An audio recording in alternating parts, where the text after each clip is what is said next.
فقد كان يعاني أوسكار وهو النجم الكبير ري ميستيريو طوال حياته من صغر شكل وجهه وحجمه الصغير، حيث كان دائما يظهر بشكل أصغر من سنه عن بقية زملائه الذين في نفس عمره، وذلك جعل الناس يعاملونه على أنه مازال طفلا صغير ولا يتلقى الاحترام المطلوب في مثل عمره.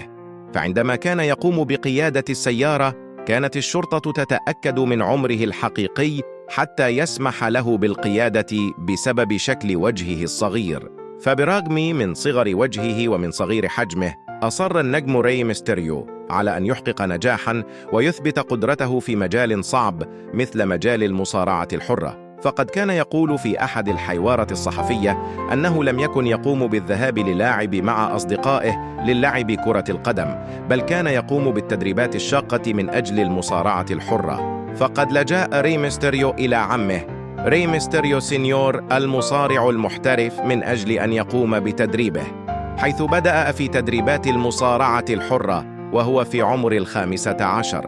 وعندما كان يظهر فوق الحلبة كان الجمهور يقوم بالاستهزاء به بسبب شكل وجهه وصغر حجمه، ولهذا وهو في عمر 18 قرر أن يقوم بارتداء القناع ويختبئ خلفه ويغير حياته نهائياً، وأطلق على نفسه اسم ري ميستيريو جونيور. فقد جعله القناع لا يخاف من أي شيء، حيث كان يقوم باختيار المصارعين الأضخم حتى يقوم بخوض المواجهات أمامهم ليثبت للجميع مدى قوته وقدرته في مجال المصارعة الحرة.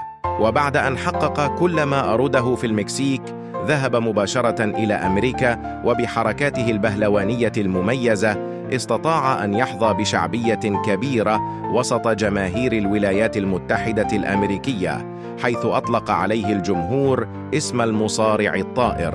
وفي عام 1999 قرر ري ميستيريو الدخول في مواجهة كبيرة تحت عنوان القناع والشعر. فقد كانت قوانين تلك المواجهة هي إذا فاز ري ميستيريو يقوم بحلق شعر خصمه، وإذا خسر يقوم بإزالة القناع.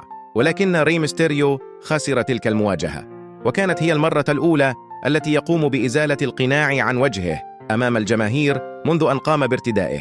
وفي إحدى الحوارات الصحفية قال النجم ري ميستيريو أنه كان لا يريد أن يقوم بخلع القناع، ولكنه لم يكن يملك الخيار. ولكن في هذا الوقت قامت الجماهير بدعمه وتشجيعه، ولم يكن هناك أي استهزاء على شكل وجهه الصغير. وبعد ذلك اكتشف النجم ري ميستيريو أن هذا القناع لم يكن يختبئ خلفه، بل كان مصدر قوة له.